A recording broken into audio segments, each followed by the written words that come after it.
What's up, guys? Welcome back to the channel. I know it's been quite a while since I have uploaded anything to YouTube. A little more than a year, in fact, somewhere right around there. The short version is that I had some pretty major life changes in the past year. And it has either taken up quite a bit of my time or my energy, and I just haven't felt like it was the right time to get back into YouTube. And it's something that I want to do. It's something that I'm hoping to do in the future. And of course, I'm here making this video now. So it's something that I am working on, guys. And I want to make some changes to the channel. Before, I was just mostly talking about video games and movies and TV and stuff like that and the guns within. Now I want to make some actual gun content. And I'm excited to get started with that with you guys. I have a lot of ideas for videos. And I just honestly can't wait to see what you guys think of what goes on in the crazy mess that is my brain. But I figure you guys know I'm a huge fan of Fallout New Vegas, so what better way to get back into the swing of things than by showing off one of my new toys that I put together over the last year. My Fallout New Vegas Marksman Carbine. So the Marksman Carbine in Fallout New Vegas, it is a 5.56 semi-automatic rifle. It is a mid to late game upgrade to the NCR service rifle. And obviously it's an AR-15 variant. That goes without saying. It, like I said, it has a 20-round magazine. However, in-game it is modeled with a 30-round magazine. But in the game, for some reason, it has a lot more of a dramatic curve to it, making it look like a 7.62 magazine. Not totally sure what their thinking was with that, but it does fire 5.56 in the game, and the rifle that I believe it's based on in real life fires 5.56 as well. So, with that in mind, let's talk about the gun that I feel like it is modeled after in real life. The Navy EOD Mark.18 is a fairly obscure variant, and a lot of people online will call this an M4. It's not that far off. I mean, once you've seen one AR-15, realistically speaking, you've seen them all. Their function pretty much identical all the way back to the 60s. Yeah, there are piston-operated ARs. There are ARs with side-folding stocks, stuff like that. But most standard AR pattern rifles will function identical to the earlier AR-15s, M16s back in the 50s and 60s. So people want to call it an M4 online. If they don't know any better, I'm just gonna respect that. All right, I'm not gonna call them stupid, stuff like that. This video is largely to spread awareness of one of my favorite obscure AR variants, the Navy EOD Mark.18. And this is not a very direct clone of the EOD Mark.18.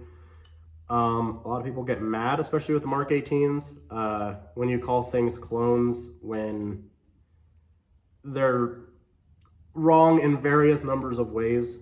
I will use the word clone. If you don't like it, oh well, it's my channel, get over it.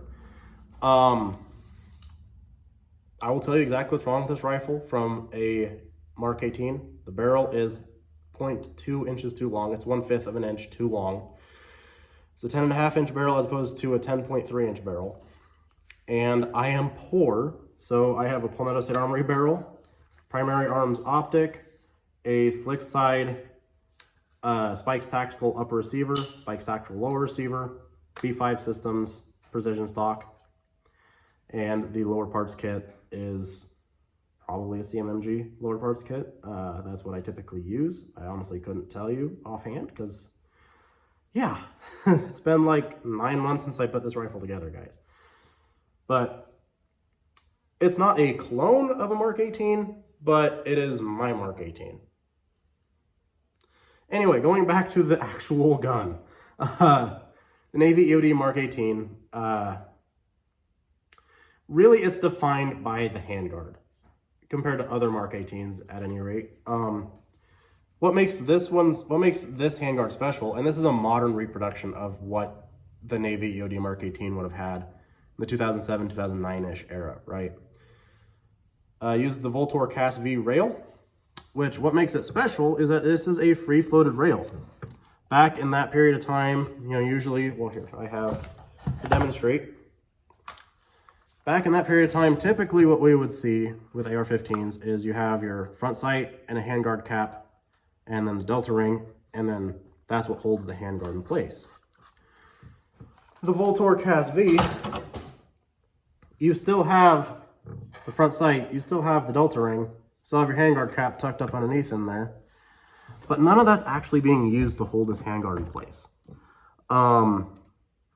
Well, you see here we have this top rail that extends back onto the receiver, and underneath right here, this delta ring is actually pushed back. But then we have like a metal sleeve, I guess you could say, that goes around the barrel nut, and that's what holds this handguard in place. So this is actually a free-floated handguard. It's one of the earlier free-floated handguards, in fact, and that makes the Navy EOD Mark-18 kind of a unique stepping stone in the development of the AR-15 towards the end of the GWAT era and in the 21st century. And honestly, that's what makes this gun special to me. This is what makes the Navy EOD Mark-18 in particular special to me, is that it's a relatively obscure piece of history. Not unlike the retro build that I just used to demonstrate that, but that's a topic for another day. Rest in peace, storyteller. But the Voltor CASV, I lost my train of thought there for a second, sorry. Voltor CASV, the original one would have had a modular system to it, just like this one does. This one is an M-lock. This is a modern reproduction of the CASV. This has the M-lock slots cut into it. The real one would have had a proprietary attachment system, so it was still modular back in those days. And it was free float, so it's basically one of the earlier attempts at what is now considered standard in the gun industry. And you know, the CASV rail system, like I said, was around 2007 to 2009-ish. The Navy EOD Mark-18s were used about that same period of time. And I genuinely believe, because Josh Sawyer, one of the developers in New Vegas, is a noted gun nut, I genuinely believe that was intentional. You know, he's the reason that the American 180 was in New Vegas, right? That is an even more obscure firearm. This is at its core an AR-15, but this particular configuration that it's in is an obscure variation thereof, and the fact that it exists in New Vegas is just awesome, in my opinion. It's really cool to see, and I'm really happy that this version got some love. That's really how I found out about this version of the AR-15, right? With that in mind, I don't have a whole lot else to say about this rifle. I already kind of went through it a little bit with you guys. I have a YHM flash hider up front, Voltor CASV rail, Palmetto Armory barrel, primary arms optic, Spikes tactical receivers, and the B5 system stock. Oh, that's another thing that is different from this gun to Fallout New Vegas. In New Vegas, it has a Magpul PRS stock. It's more appropriate to the time the game was made. Game came out in 2010. This stock, I want to say, came out in 2022. The reason I chose this stock over Magpul PRS, because those are still readily available, is largely just because, I mean, it's more adaptable, I would say, right? You can get this guy shorter than Magpul PRS. I think Magpul PRS is about that long, maybe. I don't know, maybe longer. I feel like you can get this guy a lot shorter than Magpul PRS. Was my major draw to it was I felt like being able to get it shorter would lend itself better to a short-barreled rifle, right? Truth being told, guys, this setup is wildly impractical, and you know, I'm gonna keep it largely as it is. One of the biggest reasons I kept it as it is this long, I've played with it quite a bit, and it is wildly impractical, guys. I think probably the biggest thing I'm going to do with it is I'm going to switch out this optic for a red dot. But otherwise, I'm going to keep it largely the way it is now. Just because, you know, I love the Fallout New Vegas vibes. But magnified optic on SBR, not the best thing in the world.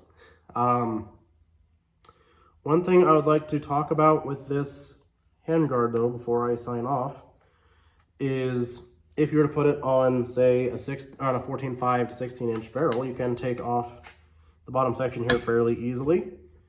and mount a grenade launcher. So that's actually what that's for. I think that's pretty neat. And here you can kind of see what I was talking about with like that metal sleeve that holds that grabs onto the barrel nut. You see right there, it goes around the barrel nut like that. And you see this delta ring is pushed back. So the delta ring itself really isn't truly necessary to mount this thing, but still part of the vibes, guys. This was basically a modular drop-in free-floated rail, and with a lot of free-floated rails in this day and age, you know, having proprietary barrel nuts and the fact that you'd have to remove the front sight to get most of them on anyway, I think that's actually really neat. And I mean, that's just basically the point of this, guys, that it's just really neat in my opinion. It's not practical by any stretch of the imagination, but I still love it because I love Fallout New Vegas. Fallout New Vegas is a great game, and you know, I believe it still holds up today. And it's something that I would very much love to see get a sequel, or at least go back to the Mojave. And we are going back to Mojave in season 2 of the Fallout series. Super pumped for that. Super excited to hopefully see more guns like this. Will it happen? I don't know.